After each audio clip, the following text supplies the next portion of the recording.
اب لڑی آ گئی دوسری عبادت والی، عبادت میں صوم۔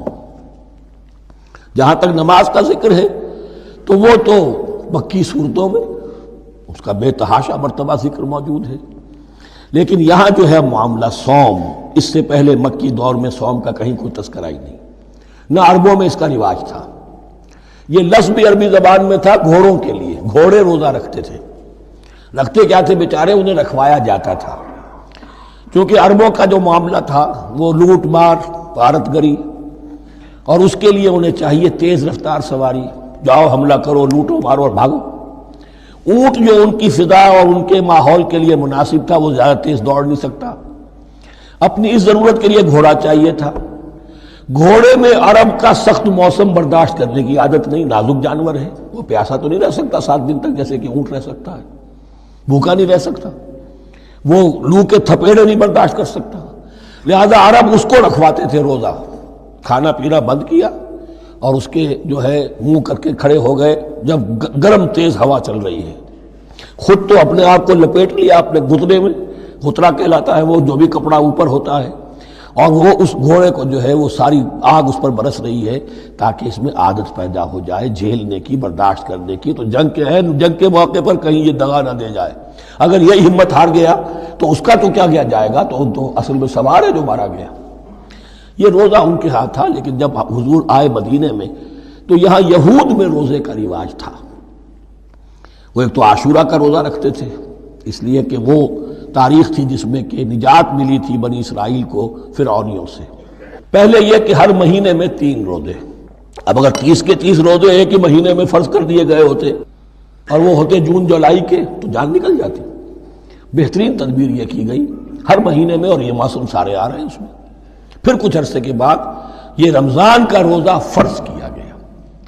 پہلا جو روزہ تھا 3 دن کا، اس میں یہ بھی تھی اجازت کہ جو اگر مسافر نہیں ہے، بیمار بھی نہیں ہے، طاقت رکھتا ہے روزہ رکھنے کی، پھر بھی روزہ نہ رکھے تو اس کا فدیہ یہ ہے کہ 1 مسکین کو کھانا کھلائے۔ علی الاطلاق تھا یہ۔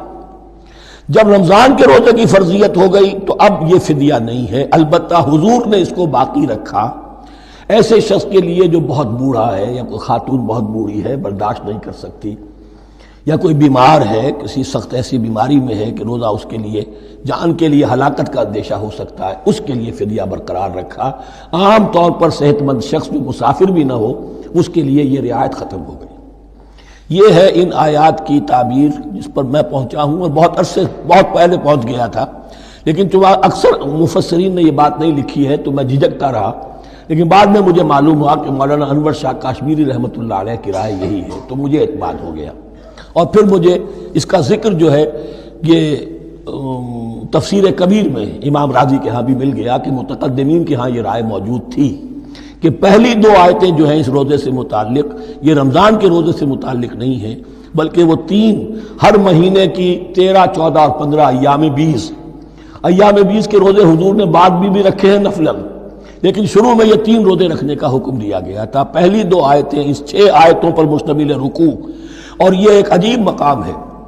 قرآن مجید کے احکام بہت دفعہ ہے، نماز کے احکام قرآن میں بہت دفعہ ہیں، کہیں وضو کا ہے، کہیں تیمم کا ہے، کہیں اور نماز خوف کا ہے، مختلف جگہوں پر، لیکن صوم کی عبادت پر یہ 6 آیات کامل ہیں، مکمل ہیں، اس کی حکمت، اس کی غرض و غایت، اس کے احکام سب کے سب اس میں آ گئے۔ اب پہلی 2 آیتیں کون سی ہیں؟ یا ایھا الذین آمنوا کتب علیکم الصیام کما کتب علی الذین من قبلکم لعلکم تتقون، اے ایمان والو تم پر بھی فرض کیا گیا روزہ رکھنا جیسے کہ فرض کیا گیا تھا تم سے پہلوں پر، تاکہ تمہارے اندر تقوی پیدا ہو جائے۔ وہ جنگ کے لیے کرواتے تھے گھوڑوں کو تیار، تمہیں تقوی کے لیے اپنے آپ کو تیار کرنا ہے، بھوک کو قابو میں رکھ سکو، شہوت کو قابو میں رکھ سکو، پیاس کو برداشت کر سکو۔ اللہ کی راہ میں جنگ کے لیے تمہیں نکلنا ہوگا، اس میں بھوک بھی آئے گی، پیاس بھی آئے گی، اپنے آپ کو تیار کرو جہاد کے لیے۔ اور یہ بات واضح ہو جائے گی، اگلے رکوع سے قتال کی بحث شروع ہو جائے گی۔ روزے کی یہ گفتگو ہو رہی ہے تمہیداً قتال کے لیے، جیسے گھوڑوں کو تیار کیا جاتا تھا، صوم رکھوایا جاتا تھا قتال کے لیے۔ ایام معدودات، گنتی کے چند دن ہیں، یہ گویا کہ ثبوت ہے اس کا کہ یہ 2-3 دن سے زیادہ، معدود جو ہے وہ عربی زبان میں 9 سے زیادہ نہیں ہو سکتا. معدودہ جب آئے گا، ایام معدودات، یہ جمع جو ہے جمع قلت کہلاتی ہے. معدودات، معدودہ بڑی سے بڑی رقم ہو سکتی ہے، لیکن معدودات جمع قلت ہے.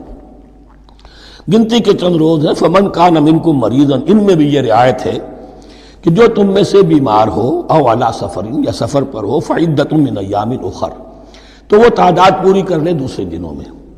وعلی الذین یطیقونہ، اور جو اس کی طاقت رکھتے ہوں، فدیۃ طعام مسکین، وہ فدیہ دے ایک مسکین کا کھانا کھلانا. ان آیات کی تفسیر میں جیسا کہ میں نے عرض کیا مفسرین کے بہت سے اقوال ہیں، اب میں اس کی بحث میں نہیں جا سکتا. جو میں نے اپنے مطالعے کے بعد رائے قائم کی ہے میں صرف وہی بیان کر رہا ہوں کہ اس وقت، اور یہ امام راضی کے الفاظ ہیں، کہ یہ فرضیت علی التعیین نہیں تھی بلکہ علی التخییر تھی. فرض تو ہے روزہ، لیکن اس کا بدل بھی دیا جا رہا ہے. اگر تم نہیں رکھنا چاہتے تو تم ایک مسکین کو کھانا کھلا دو. تو گویا کہ تدریجاً انہیں لانا تھا، چونکہ اس بات کے وہ پہلے سے عادی نہیں تھے. فمن تطوع خیرا فهو خیر اللہ، اور جو اپنی جی سے اپنی مرضی سے خیر کرنا چاہے تو اس کے لیے خیر ہے. روزہ بھی رکھے اور مسکین کو کھانا بھی کھلائے، دونوں کام کرے تو اس میں کوئی رکاوٹ تو نہیں، اس کے لیے بہتر ہوگا. وَأَن تَصُومُوا، اور دیکھو اگر روزہ رکھو، خیر لکم ان کنتم تعلمون، یہ تمہارے لیے بہتر ہے اگر تم جانو. اب یہاں بھی ایک طرح کی رعایت کا انداز ہے. اب آ رہی ہیں دو آیتیں جو خاص رمضان کے روزے سے متعلق ہیں، حکمت اور غرض و غایت. پھر ایک آیت طویل آئے گی احکام، اور پھر ایک آیت آئے گی لٹمس ٹیسٹ. یہ 6 آیتیں. شہر رمضان الذی انزل فیہ القرآن، رمضان کا مہینہ وہ ہے جس میں قرآن نازل کیا گیا. ھدی للناس وبینات من الھدی والفرقان، لوگوں کے لیے ہدایت، اور ہدایت کے بھی روشن بینات باتیں، والفرقان، اور حق و باطل میں فرق کر دینے والی چیز. فمن شہد منکم الشہر، تو جو کوئی بھی پائے اس مہینے کو، یا جو شخص بھی مقیم ہو اس مہینے میں، مسافر نہ ہو، فلیصم، اس پر لازم ہے کہ روزہ رکھے. اب وہ وجوب علی التخییر ختم ہو گیا، اب وجوب علی التعیین، اب یہ لازم ہے، یہ رکھنا ہے. ایک رعایت باقی رکھی، ومن کان مریضا او علی سفر فعدۃ من ایام اخر، جو بیمار ہے یا یہ کہ سفر پر ہے وہ تعداد پوری کر لے دوسرے دنوں میں. یرید اللہ بکم الیسر ولا یرید بکم العسر، اللہ تمہارے ساتھ آسانی چاہتا ہے، سختی نہیں چاہتا. یہ لوگ اپنے اوپر سختیاں جھیلتے ہیں. شدید جو ہے سفر کے اندر بھی روزہ رکھے ہوئے، حالانکہ یہاں اجازت دی ہوئی ہے. یہ بلکہ حضور نے ایک مرتبہ ایک سفر میں کافی سرزنش کی. کچھ ایک جہاد اور قتال پہ نکلے تھے، لیکن کچھ لوگوں نے اس سفر میں بھی روزہ رکھ لیا. نتیجہ یہ ہوا کہ سفر کے بعد جہاں منزل میں اب جا کر خیمے لگانے تھے وہ نڈھال ہو کر گر گئے. جن لوگوں کا روزہ نہیں تھا انہوں نے پھر وہ خیمے لگائے، منزل کا کام کیا. تو حضور نے فرمایا کہ لیس من البر الصیام فی السفر، روزے رمضان اس میں سفر میں روزہ رکھنا کوئی نیکی کا کام نہیں ہے. لیکن ہمارا تصور اور ہے، 105 بخار چڑھا ہوا ہے، روزہ نہیں چھوڑوں گا میں، روزہ تو میں نے رکھا ہوا، یا روزہ تو میں نہیں چھوڑوں گا. حالانکہ جہاں رعایت اللہ کی ہے اس رعایت سے فائدہ نہ اٹھانا ایک طرح کا کفران نعمت ہے. وَلِتُكْمِلُوا الْعِدَّةَ، لیکن تمہیں عدت اور تعداد اب پوری کرنی ہوگی. وہ جو تھی ایک رعایت کہ فدیہ دے کر فارغ ہو جاؤ، وہ نہیں ہے. وَلِتُكَبِّرُوا اللَّهَ عَلَىٰ مَا هَدَاكُمْ، اور تاکہ تم تکبیر کرو اللہ کی اس پر کہ جو اس نے ہدایت تمہیں عطا فرمائی. وَلَعَلَّكُمْ تَشْكُرُونَ، اور تاکہ تم شکر کر سکو اس نعمت عظمیٰ کا جو قرآن حکیم کی شکل میں تمہیں دی گئی ہے. اس موضوع پر میرا کتابچہ عظمت صوم اور عظمت سیام و قیام قرآن، اس میں یہ سارے مضامین تفصیل سے آئے ہیں. کیا حکمت ہے، کیا غرض و غایت ہے، کیا مقصد ہے، اور آخری منزل کیا ہے. وَإِذَا سَأَلَكَ عِبَادِي عَنِّي فَإِنِّي قَرِيبٌ. مطلوب تو یہ ہے کہ تمہارا جو یہ جسم حیوانی ہے یہ کچھ کمزور پڑے، روح ربانی جو تم میں پھونکی گئی ہے اسے تقویت حاصل ہو. دن میں روزہ رکھو، اس حیوانی وجود کو ذرا کمزور کرو، دباؤ اس کے تقاضوں کو. رات کو کھڑے ہو جاؤ، اللہ کا کلام سنو اور پڑھو، تاکہ تمہاری روح کی آبیاری ہو، اس پر حیات، آب حیات کا ترشح ہو. نتیجہ کیا نکلے گا؟ تمہارے اپنے اندر سے ایک پیاس ابھرے گی، وَإِذَا سَأَلَكَ عِبَادِي عَنِّي فَإِنِّي قَرِيبٌ، تقرب الی اللہ کا جذبہ پیدا ہوگا۔ تو اے نبی جب میرے بندے، ایسے بندے آپ سے میرے بارے میں سوال کریں، ان کو بتا دیجئے میں قریب ہوں، دور نہیں ہوں۔ یہ حقوق انسانی کا میرے نزدیک دنیا میں سب سے بڑا میگنا کارٹا ہے۔ اللہ اور بندے کے درمیان کوئی فصل نہیں ہے، فصل اگر ہے تو تمہاری اپنی خباثت ہے، اگر تمہاری نیت میں فساد ہے، حرام خوری تو کرنی ہی کرنی ہے، تو اب کس منہ سے اللہ سے دعا کرو گے؟ پھر جاؤ گے کسی پیر کے پاس، آپ دعا کر دیجئے، یہ نذرانہ حاضر ہے؟ یہ طریقہ کیا ہے؟ انسان کا نفس حائل ہے اور کوئی نہیں، ورنہ ہم تو مائل بے کرم ہیں، کوئی سائل ہی نہیں، راہ دکھنا ہے کسی رہنمی منزل ہی نہیں، کوئی پوپ نہیں، کوئی پنڈت نہیں، کوئی پادری نہیں، کوئی پیر نہیں، کوئی نہیں، جب چاہو اللہ سے ہم کلام ہو جاؤ، اس سے بڑا حق کیوں خالق و مخلوق میں حائل رہے پردے؟ پیران کلیسا کو کلیسا سے اٹھا دو، میرا ہر بندہ جب چاہے جہاں چاہے مجھ سے ہم کلام ہو جائے۔ ہاں شرط ہے اس کی، وہ شرط آگے آ رہی ہے، اجیب دعوت الداعی اذا دعان، میں تو ہر پکارنے والے کی پکار سنتا ہوں، اور سنتا نہیں جواب دیتا ہوں، اور صرف جواب نہیں دیتا قبول کرتا ہوں۔ اجابت میں یہ تینوں چیزیں موجود ہیں، اور اذا دعان، جہاں مجھے پکارے جب پکارے، دیر اینڈ دین میں موجود ہوں، لیکن شرط کیا ہے؟ فَلْيَسْتَجِيبُوا لِي، انہیں بھی تو میرا کہنا ماننا چاہیے، یہ یک طرفہ بات نہیں ہوگی۔ فَاذْكُرُونِي أَذْكُرْكُمْ، تم مجھے یاد رکھو گے تو میں تمہیں یاد رکھوں گا، یہ دو طرفہ معاملہ ہے۔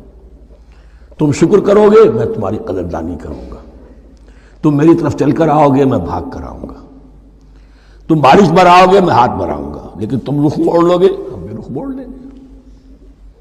ہماری تو غرض نہیں ہے، غرض ہے تو تمہاری، تم رجوع کرو گے ہم بھی رجوع کر لیں گے، تم توبہ کرو گے ہم اپنی نظر کرم پھر تمہاری طرف متوجہ کر دیں گے۔ لیکن ہر چیز ان تنصروا اللہ ینصرکم، اللہ کی مدد کرو گے تو اللہ تمہاری مدد کرے گا۔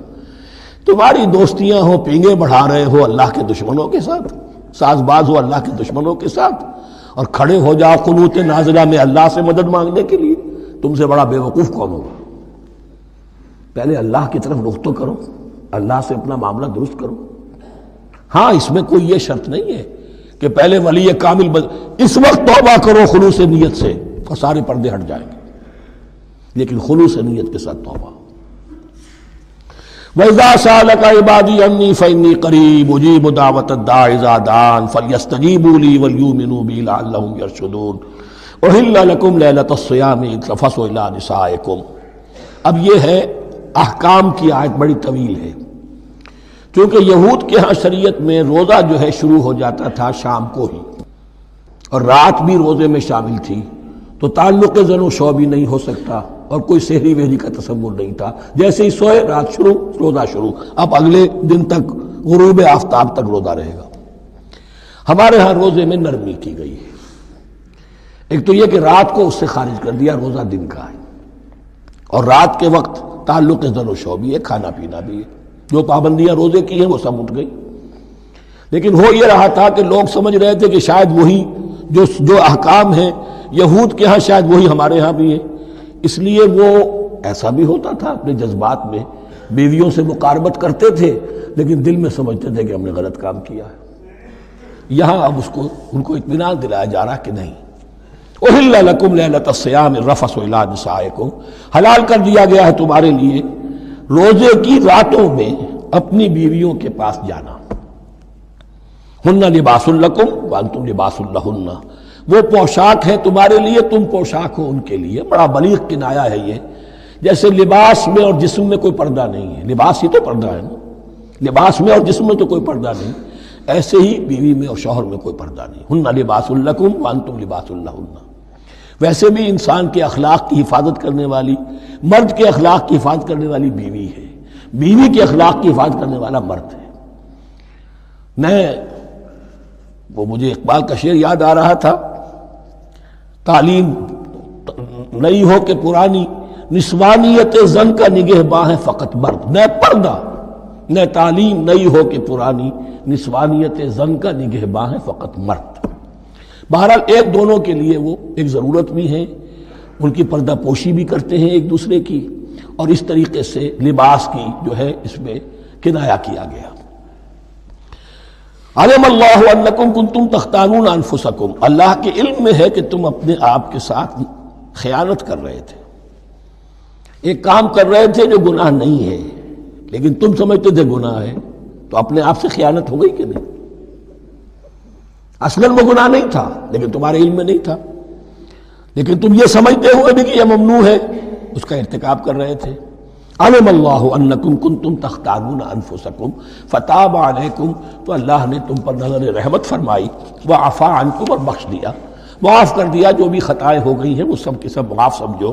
فالآن باشروہن، اب ان کے ساتھ جو بھی تعلق شے ہے وہ قائم کرو، وابتغوا ما کتب اللہ لکم، اور تلاش کرو، حاصل کرو جو کچھ اللہ نے تمہارے لیے لکھ دیا ہے۔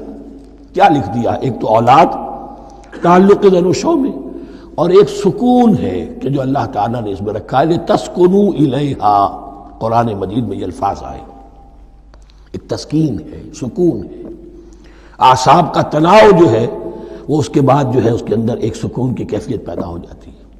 اور یہی اس میں حکمت ہے کہ حضور اپنے ہر سفر میں ہم ایک زوجہ محترمہ کو ضرور ساتھ رکھتے تھے، اس لیے کہ قائد کو، سپہ سالار کو کسی وقت بڑی ایسی یعنی پریشان کن صورتحال میں فیصلے کرنے پڑتے ہیں، جذبات پر دباؤ ہوتا ہے اور اعصاب پر دباؤ ہوتا ہے، تو ساتھ اگر کوئی اہلیہ بھی موجود ہو تو اس میں، اور اس کے بہترین مواقع سیرت میں آئے ہیں، وہ پھر کسی وقت میں بیان کروں گا۔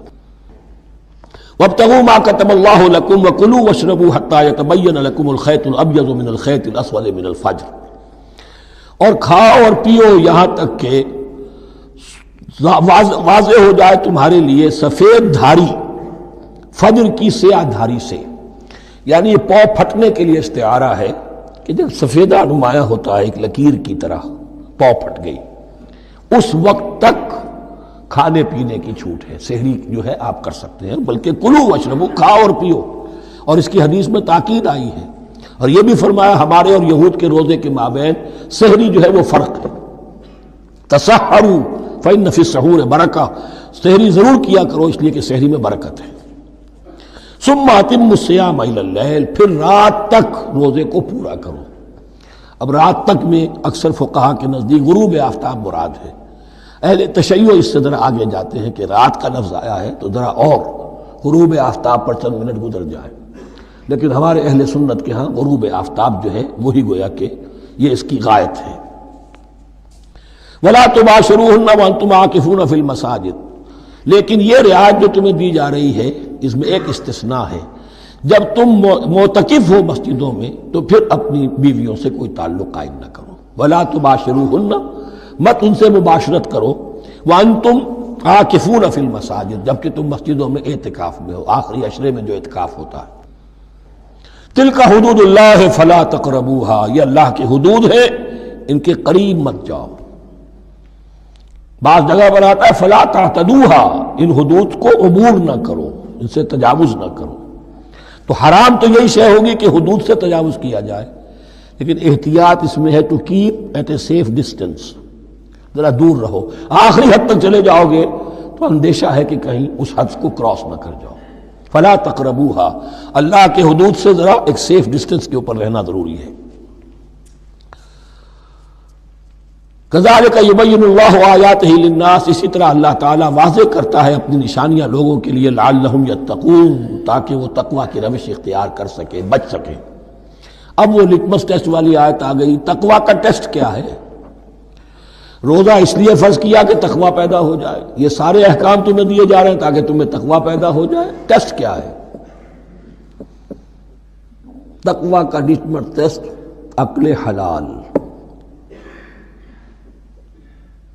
یہ نہیں ہے کوئی نیکی نہیں۔ وَلَا تَأْكُلُوا أَمْوَالَكُمْ بَيْنَكُمْ بِالْبَاطِلِ، اپنے مال آپس میں باطل طریقوں سے ہڑپ نہ کرو۔ وَتُدْلُوا بِهَا إِلَى الْحُكَّامِ، اور اپنے مال کو ذریعہ نہ بناؤ حکام تک پہنچنے کا، لتاکلوا فریقا من اموال الناس بالاسم، تاکہ تم لوگوں کے مال کو ہڑپ کر سکو گناہ کے ساتھ، وانتم تعلمون، اور تم اس کو جانتے بوجھتے کر رہے ہو۔ جو شخص اس معیار سے تو اس سے باز آ گیا وہ ہے متقی۔